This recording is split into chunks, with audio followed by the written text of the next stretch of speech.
Cinema అయిన Maruti talkies cinema ముచ్చట్లకు స్వాగతం. నేను మిస్టర్ బీన్. మాట సూటిగా ఉంటుంది, మ్యాటర్ క్లియర్ గా ఉంటుంది. వీడియో టాకీస్ రాజా. ఇప్పుడు మ్యాటర్ లోకి వెళ్దాం. పవర్ స్టార్ పవన్ కళ్యాణ్ మాజీ భార్య రేణు దేశాయ్ ప్రస్తుతం సోషల్ నెట్వర్క్ లో చిన్నపాటి యుద్ధమే చేస్తున్నారు. ఎవరి మీదబ్బా అనుకోవచ్చు, ఎవరి మీద కాదు, పవన్ అభిమానుల మీదే. అది మామూలుగా కాదు, ఘాటైన మాటలతో పవన్ అభిమానుల మీద విరుచుకుపడుతున్నారు. ఇష్టపడండి, హేట్ చేయండి, ఒకటి మాత్రం కంపల్సరీ, మీరు నేనిచ్చే ఇన్ఫర్మేషన్ ని చదవకుండా ఉండలేరు. ఒకసారి కరెక్ట్ గా ఆలోచించుకోండి. ఎవరైతే నన్ను హేట్ చేస్తారో వాళ్లే ఎక్కువగా నన్ను ఫాలో అవుతారు. నన్ను మీరేం చేయలేరు అని ఓ పెద్ద లెటరే రాసి పెట్టారు. ఇంతకీ రేణు దేశాయ్ ఇలా రియాక్ట్ అవడానికి కారణం ఏమిటి అని మీకు అనుమానం రావచ్చు. డీటెయిల్స్ లోకి వెళ్దాం. ఇటీవల కాలంలో రేణు దేశాయ్ సోషల్ నెట్వర్క్ లో బాగా యాక్టివ్ గా ట్వీట్లు చేస్తున్నారు. పవన్ కళ్యాణ్ ని పొగుడుతున్నారు, అలాగే పిల్లల గురించి చెప్తున్నారు. ఇంకా చాలా విషయాలను ఆవిడ పంచుకుంటున్నారు. ఆవిడ వ్యవహారం చూసి పవన్ తో మళ్ళీ దగ్గర అవడం కోసం ఈవిడ ఏదైనా ప్రయత్నాలు చేస్తుందేమో అనుకున్నారు అందరూ. ఆ ఉద్దేశంతోనే పవన్ అభిమానులు ఆవిడ్ని బాగా ఫాలో అవడం మొదలు పెట్టారు. మరి ఏమైందో ఏమో కానీ సడన్ గా ఆవిడ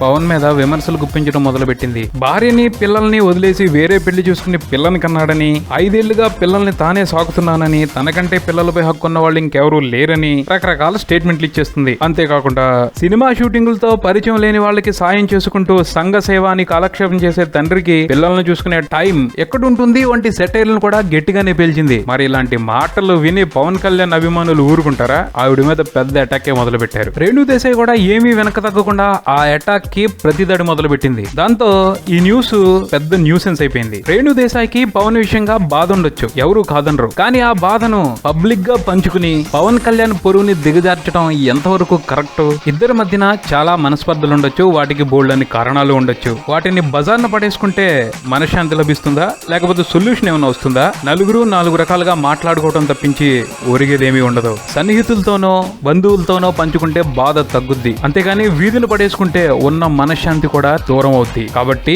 ఈ విషయాన్ని రేణు దేశాయ్ గారు గ్రహించాలి అని కొంతమంది పవన్ అభిమానులు అభిలాషిస్తున్నారు. ఇప్పటి వరకు జరిగింది చాలు, ఇంకా ఈ విషయాన్ని రచ్చ చేయొద్దు అని వాళ్ళు అభ్యర్థిస్తున్నారు. రేణు దేశాయ్ ఫ్రెష్ గా కూడా ఓ పెద్ద ఎక్స్ప్లెనేషన్ ఇచ్చారు. ఈ వివాదాన్ని కంటిన్యూ చేసే ఆలోచనలోనే ఆవిడ ఉన్నట్టు కనపడుతున్నారు. చూద్దాం మరి ఏం జరుగుతుందో. ఇది బుల్టన్, మరో బుల్టన్ మళ్ళీ కలుద్దాం. Keep watching Maruthi talkies. For మీ Mr Bean talkies Raja. Thank you.